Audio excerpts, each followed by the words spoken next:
Hello, today we will be exploring our last city stop for this trip, Oslo, the capital city of Norway. Time check, 5:29 p.m. and we are on board the flight from Stockholm.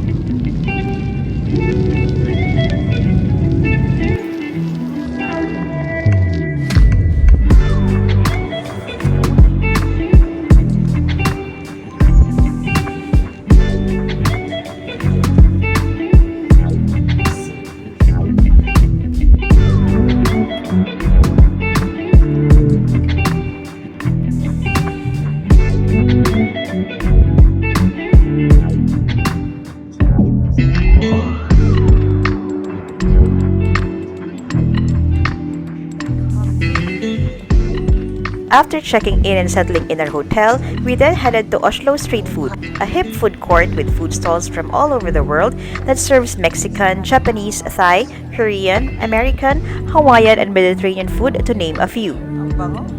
It is just around 7 minutes by foot from our hotel. At this point in our trip, rice is what we needed, so we ended up at the Korean place with bibimbap, bulgogi, and chicken as our picks. For dessert, we had these chocolate-covered cheese curls that we bought at Tutti Free. This is a definite must-try if you find yourself in Oslo Airport. It is a fusion of chocolatey sweetness and the saltiness of cheese curls.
On our first day of exploring Oslo, we were greeted by a somewhat heavy snowfall.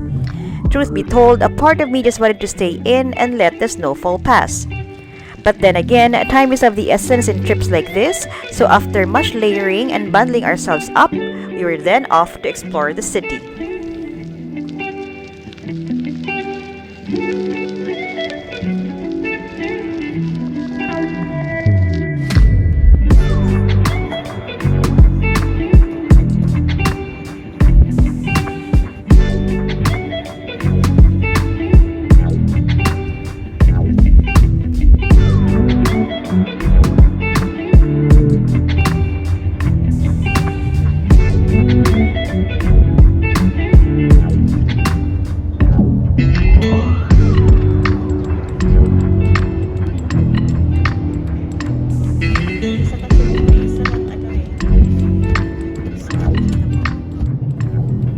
Our agenda for the day was to visit Norway Folk Museum.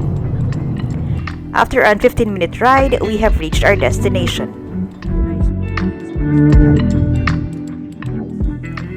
Norsk Folkemuseum is Norway's largest museum of cultural history.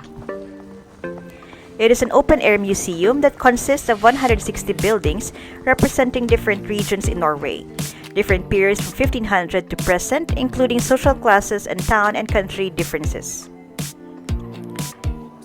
Since it was snowing heavily, we checked out the exhibits first, which features folk art, folk dresses, Sami culture, knitting, church art, Reformation, and the like.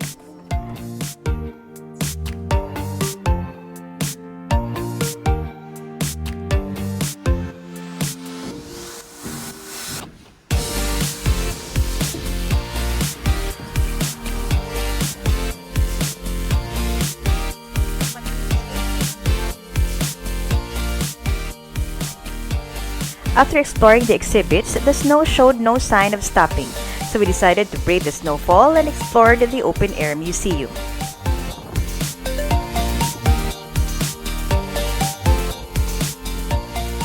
It showcases buildings from the countryside, the old town, and King Oscar II's collection.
At this point, the wind and snow were becoming more intense, so we decided to head to one of the, if not the main attractions at Norsk Folkemuseum, the Stave Church from Gaul.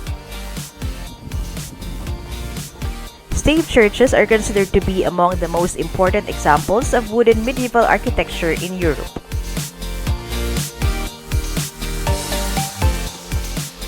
During the Middle Ages, there were probably more than 1,000 to 2,000 stave churches in Norway. Today, only 28 remain.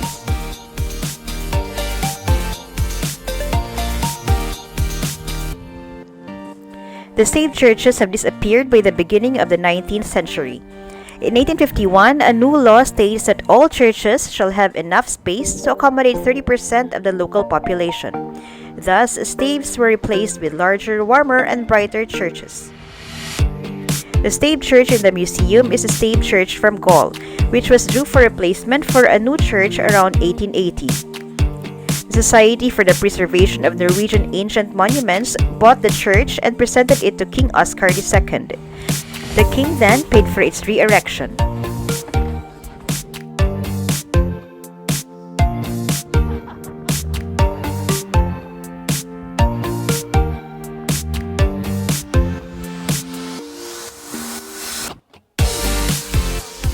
We explored the museum as much as we can given the situation, but at 3:30, we decided that it's time to bid the museum farewell.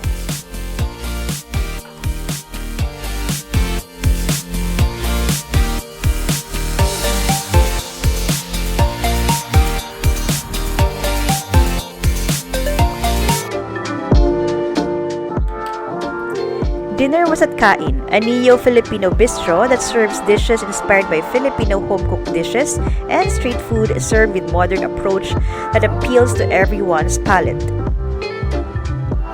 In short, it's Filipino cuisine with a twist. We had sisig,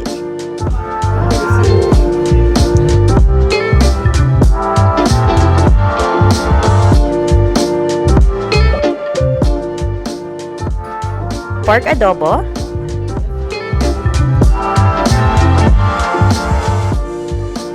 chicken inasal, and for dessert, yema and blueberry.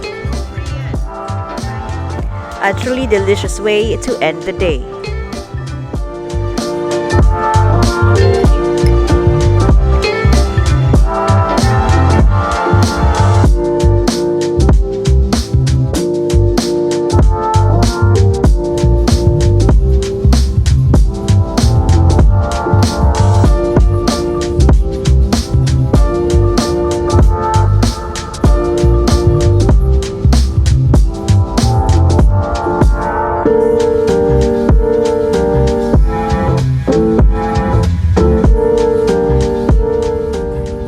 Day 2 in Oslo started with a visit to the Vigeland Sculpture Park. It is Gustav Vigeland's life work, comprising of over 200 sculptures in granite, bronze, and wrought iron. It is a result of over 40 years of work. The park has three sections: the bridge, the fountain, and the monolith. The bridge is a total of 58 bronze sculptures showing a rich variety of children, women, and men of different ages. Shared themes for the sculptures are play, lust, energy, and vitalism.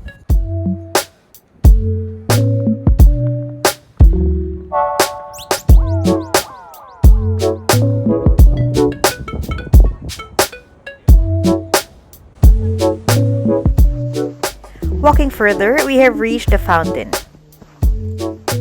The fountain is the earliest sculpture unit in the park. In the center, 6 giants hold a large saucer-shaped vessel aloft. Supposedly, a curtain of water spills down around them, but then again, no signs of it because it's winter. Some symbolisms, men representing different ages, may be interpreted as toiling with the burden of life. Water is a universal symbol of fertility. The 3 groups represent a romantic expression of man's relationship to nature. Walking further, the path will lead us to the monolith, which stands at the highest point in Vigeland Park, around 17 meters above ground.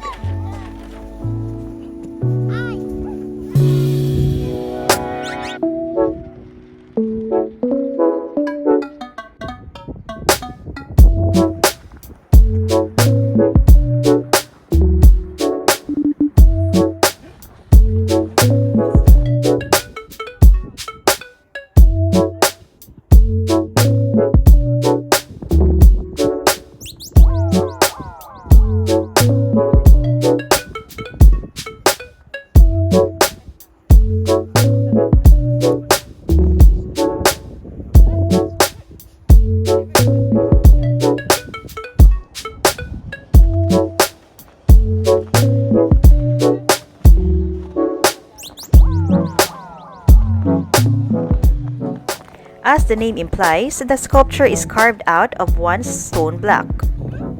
It depicts of 121 human figures clinging and floating together, consisting of women and men of different ages. The top of the monolith is crowned with children. The interpretation of the sculpture is a kind of vision of resurrection and their longing and striving for spirituality.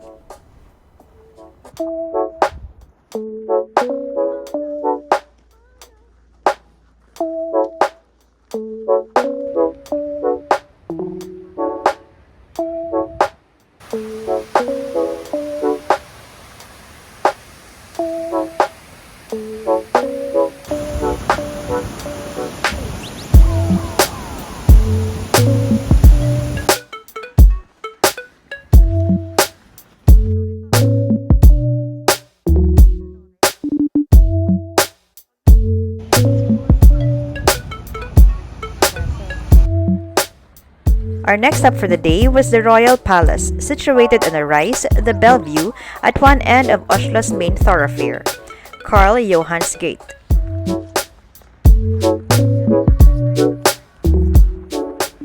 The Royal Palace is owned by the state. It is where the daily work of the monarchy is conducted and where the king and queen live. Most of the members of the royal court have their workplace here. This is also where foreign heads of state visiting Oslo stay. The palace is open to the public during summer season.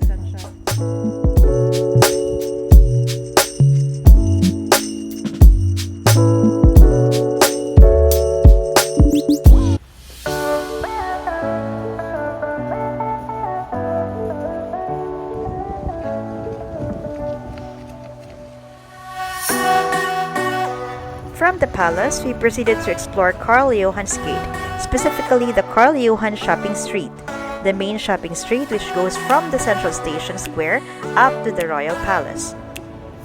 Gate means street in Norwegian.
front of the Oslo Central Station is the tiger, one of Oslo's most photographed inhabitants, and the first one to greet visitors coming from the central station. The tiger is a gift when the city celebrated its 1000th year in 2000. The city requested the tiger and got a 4.5-meter bronze tiger made by Elena Engelsen. Tiger City is Oslo's nickname.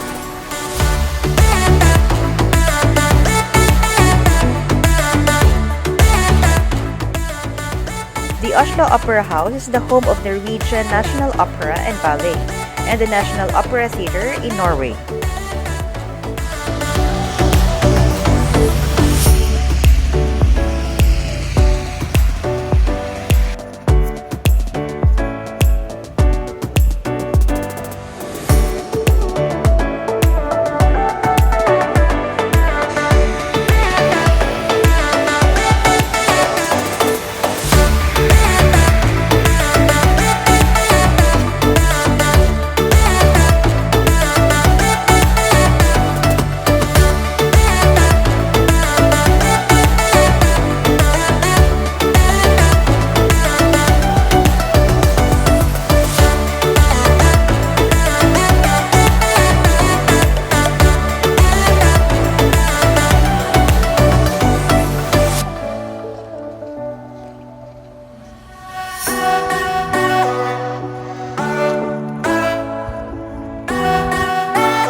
Across the Opera House and in between the Opera House and the Oslo Central Station is the Oslo Public Library, which we wanted to check out had we had more time and energy.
Today is our last full day in Oslo, which we spent exploring it by foot by doing some souvenir shopping.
For breakfast on our last day in Oslo, I've tried the Norwegian waffle with sour cream and jam. And last chance to eat my favorite, brown cheese.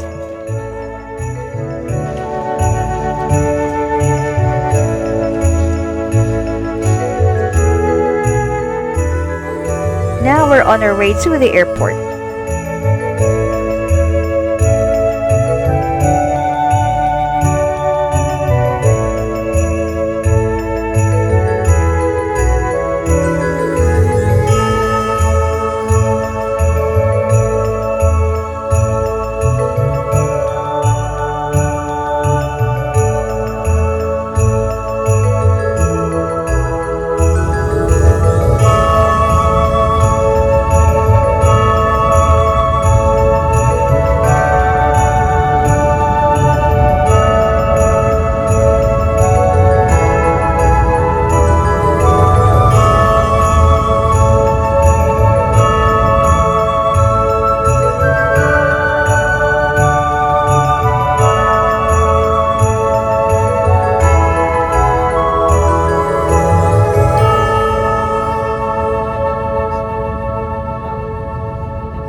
First leg, Oslo to Germany.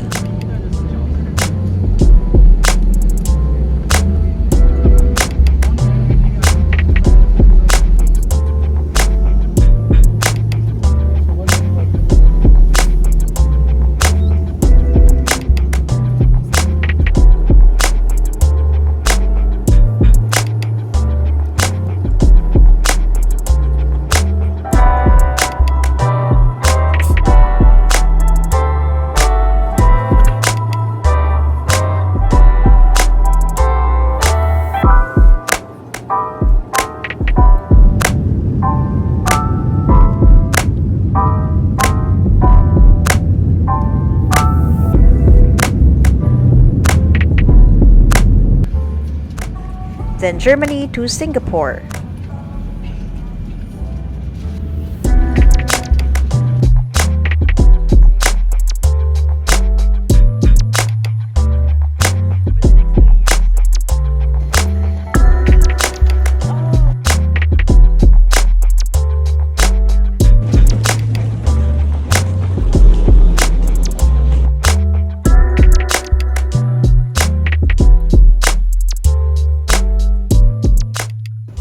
The sight of the fern means one thing, we're almost home.